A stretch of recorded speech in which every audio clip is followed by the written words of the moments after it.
असदुद्दीन ओवैसी जी। मोहतरम चेयरमैन साहब, आपका बेहद शुक्रिया। मैं इस मोशन की मुखालिफत में खड़ा हुआ हूँ। सर, मैं शुरुआत में हबीब जालिब का एक शेर पढ़ना चाहता हूँ। आप उर्दू जानते हैं और लॉ मिनिस्टर भी उर्दू जानते हैं। हबीब जालिब ने कहा था कि हुक्मरान हो गए कमीने लोग, खाक में मिल गए नगीने लोग, हर मुहिब वतन जलील हुआ, रात का फासला तवील हुआ, आमिरों के गीत जो गाते रहे वही नामो दाद पाते रहे, रहजनों ने रेजनी की थी, रहजनों ने रेजनी की थी, रहबरों ने भी क्या कमी की थी। सर, मैं अभी सुन रहा था हमारे शिंदे ग्रुप के शिवसेना के पार्टी लीडर अपनी तकरीर कह रहे थे। कहा कि 6 दिसंबर में जब बाबरी मस्जिद को शहीद किया जा रहा था तो उस वक्त के वजीर आज़म नरसिम्हा राव पूजा कर रहे थे, आप ही ने कहा, और कहा कि वो डिस्टर्ब नहीं करना। तो ये बड़ा अजीब मौका है कि बीजेपी की ताईदी पार्टी ये कह रही है कि नरसिम्हा राव ने कहा कि मुझे डिस्टर्ब मत करो, मैं पूजा कर रहा हूं, और जिसने रथ यात्रा निकाला, इन दोनों को मोदी सरकार ने इस मुल्क का सबसे बड़ा सिविलियन अवार्ड दे दिया, सबसे बड़ा सिविलियन अवार्ड दे दिया। तो ये बताता है कि इंसाफ जिंदा है या जुल्म को बरकरार रखा जा रहा है। तीसरी बात यह है कि सर, इस ऐवान में सियासी पार्टियां आएंगी चले जाएंगी, आप आए मैं आया हम भी चले जाएंगे, मैं इस जमीन की गिजा बन जाऊंगा, ये ऐवान तो बाकी रहेगा। मगर सर, मैं ताजुब कर रहा हूं कि लोकसभा मुख्तलिफ आवाजों में कैसे बोल सकता है। लोकसभा तो एक ही आवाज में बोलना चाहिए, और लोकसभा भी भारत के संविधान आइन के बेसिक स्ट्रक्चर का ताबे है। और सर, ये इसलिए कह रहा हूं कि 16 दिसंबर को ये ले कर देता हूं, 16 दिसंबर 1992 को इसी लोकसभा ने एक रेजोल्यूशन पास किया था। आप इजाजत दीजिए तो मैं पढ़ता हूं सर। दिस हाउस, अच्छा, ये गुलाम नबी उस वक्त के मिनिस्टर थे, आज नहीं है, उनका नाम नहीं लेना चाह रहा था।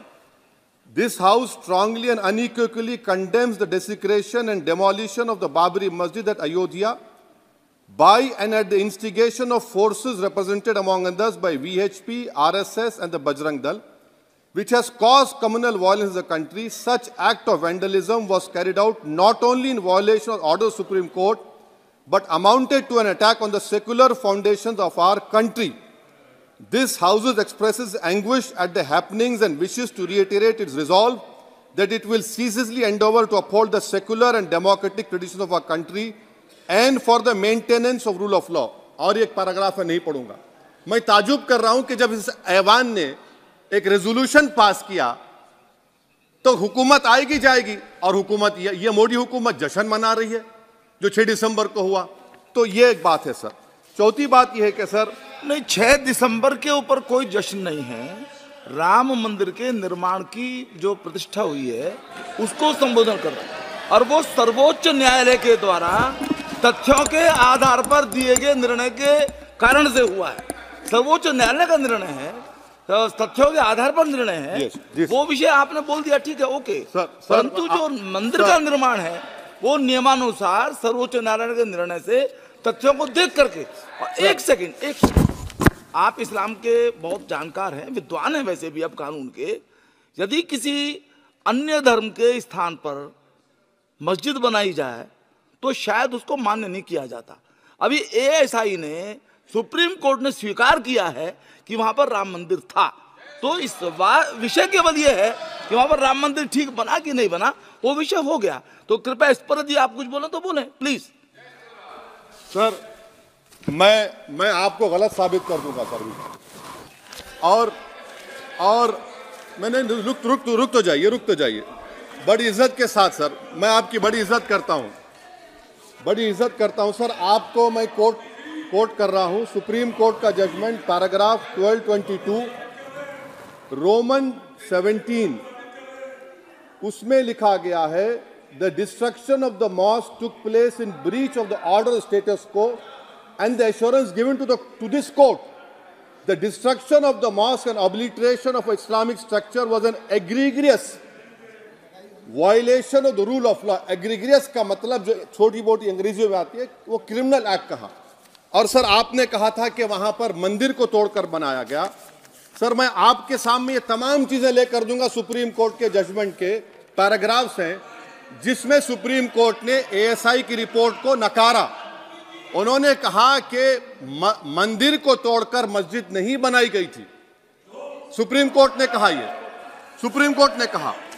अब और मैं रख दूंगा, आप पढ़ लीजिए, आप पढ़ लीजिए। अच्छा सर मैं अपनी तकरीर पर आ जाता हूं, मैं अपनी तकरीर पर आ जाता हूं सर। तो मैं अपनी बात कर देता हूं सर। तो मैं ये पूछना चाह रहा हूं कि क्या मोदी सरकार एक समुदाय, एक मजहब की सरकार है या पूरे देश के मजाहिब को मानने वालों की सरकार है? जिसको नहीं मानते उनकी सरकार है, हमको बता दीजिए। क्या मोदी सरकार सिर्फ एक फिक्र और नजरिया हिंदुत्व की सरकार है? क्या इस देश का, इस गवर्नमेंट ऑफ इंडिया का कोई मजहब है? इस वतन अजीज सबके मजहब को मानता है। सर मेरा मानना है कि इस देश का कोई मजहब नहीं है। क्या ये सरकार 22 जनवरी का पैगाम देकर ये बताना चाहती है कि एक मजहब को दूसरे मजहब के मानने वालों पर गलबा और कामयाबी मिली? क्या आइन इसकी इजाजत देता है?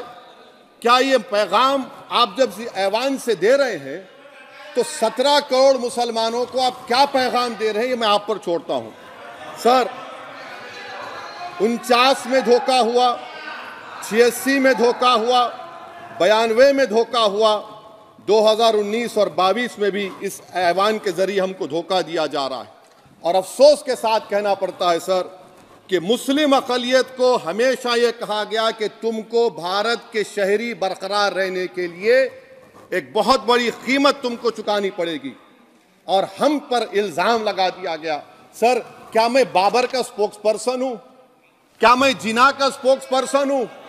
क्या मैं औरंगजेब का स्पोक्स पर्सन हूं? बताइए सर, आखिर मैं कहां तक आप मुझे लेकर जाएंगे? दूसरी बात यह है सर, दूसरी बात यह है कि फिर 6 दिसंबर के बाद देश में फसाद हुआ, नौजवानों को टाडा में डाला गया जो बूढ़े होकर निकले। यकीनन आपकी सरकार नहीं थी, आपकी सरकार नहीं थी। अच्छा बल्कि मैं तो मर्यादा पुरुषोत्तम राम की इज्जत करता हूं, मगर मैं नाथूराम गोडसे से नफरत करता हूं। मेरी नस्लें नफरत करती रहेंगी क्योंकि नाथूराम गोडसे ने उस शख्स को गोली मारी जिसके जबान से आखिरी लफ्ज निकले हे राम। सर छठी बात यह है कि 87 में मलियाना हाशिमपुरा हुआ, 83 में नेल्ली हुआ, 44 में जम्मू में नस्ल कशी हुई, 2022 में हल्दीवानी में कत्ल हुआ। इतने धोखे सबसे बड़े किसको दिए गए? असदुद्दीन ओवैसी को दिए गए। मगर फिर भी मुझसे ही कहा जाता है कि वफादारी को तुम साबित करो अपनी ओवैसी। सर आज भारत के 17 करोड़ मुसलमान अपने आप को अजनबी और एलिनेट महसूस कर रहे हैं। मैं बहुत बड़ी नाइंसाफी होती है, सर ये कोई तारीखी नाइंसाफी को इंसाफ नहीं किया जा रहा है। स्पीकर बल्कि अंग्रेजी में स्पीकर सर केवल एक प्रश्न का जवाब ओवैसी साहब दे दें कि बाबर को वो आक्रमणकारी मानते हैं या नहीं मानते हैं?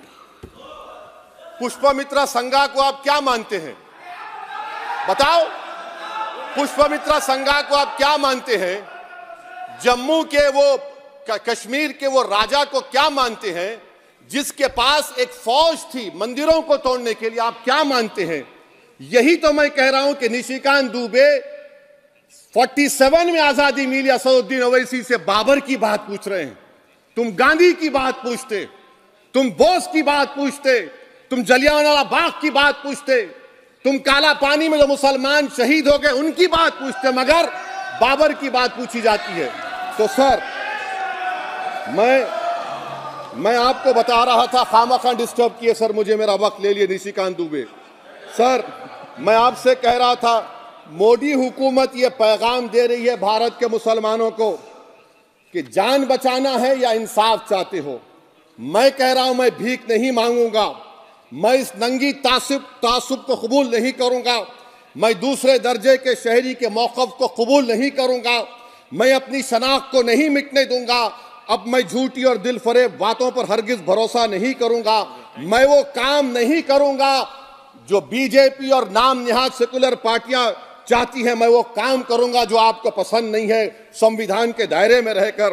सर, कंक्लूजन में मैं आपको बताना चाहता हूं कि आज इस देश को किसकी जरूरत है। इस देश को अयोध्या में, तारीख शायद नहीं पढ़ते होंगे, मौलाना अमीर अली कौन थे, पुजारी बाबा रामचरण दास कौन थे, अयोध्या के पुजारी थे। दोनों ने मिलकर अंग्रेजों के खिलाफ जंग लड़ी थी और दोनों ने, अंग्रेजों ने इनको गिरफ्तार किया और एक पेड़ पर मौलाना अमीर अली को और पुजारी रामचरण दास को फांसी दे दी गई। देश को इनकी जरूरत है। देश को शंभू प्रसाद, अचन खां, ये राजा देवी बख्श सिंह के फौज में थे, अंग्रेजों से मुकाबला किया। मुसलमान की लाश को जला दिया गया और शंभू प्रसाद को दफना दिया गया। इस देश को यह जरूरत है। देश को बाबा मोदी की जरूरत नहीं है। आज भारत को अयोध्या के मौलाना अमीर अली और रामचरण दास, अचन खान, शंभू खान की जरूरत है। सर, मैं अभी सुन रहा था ये नाम निहाद सेकुलर पार्टियों के बयानात को। क्या होता है सर, आप, खत्म कर रहा हूं, क्या होता है सर, जब काजी साहब गवाहों को लेकर दुल्हन के पास जाते कि तुमको निकाह कबूल है, तो दुल्हन शर्मा के खामोश बैठ जाती। तो इनकी खामोशी रजामंदी की अलामत है। जी जी। तो सर, मैं खत्म करने से पहले यह बताना चाह रहा हूं कि जब वजीर आजम जवाब देंगे तो क्या वो भारत के 140 करोड़ जनता के लिए जवाब देंगे या फिर सिर्फ हिंदुत्व की फिक्र रखने वालों का जवाब, मैं खत्म कर जवाब देंगे। मैं ये देश, दुनिया, मुसलमान देख रहा है। सर, मैं आपको ये भी बताना चाह रहा हूं, आखिर में कंक्लूड कर रहा हूं सर, 1 मिनट चाहिए, 1 मिनट चाहिए सर। सर, मेरा मानना यह है कि आज मैं बहैसियत एक भारत के गयूर मुसलमान के, let me stand as a tall Indian Muslim and say that the light of Indian democracy today is at its dimmest today, sir. Sir, in conclusion, मेरी फिक्र में, मेरा ईमान मुझे कहता है कि जिस जगह पर मस्जिद थी, है और रहेगी, बाबरी मस्जिद है और रहेगी, बाबरी मस्जिद जिंदाबाद, जिंदाबाद, भारत जिंदाबाद, जय हिंद। सबको जोड़ने की बात की जाए वो बेहतर है। जी।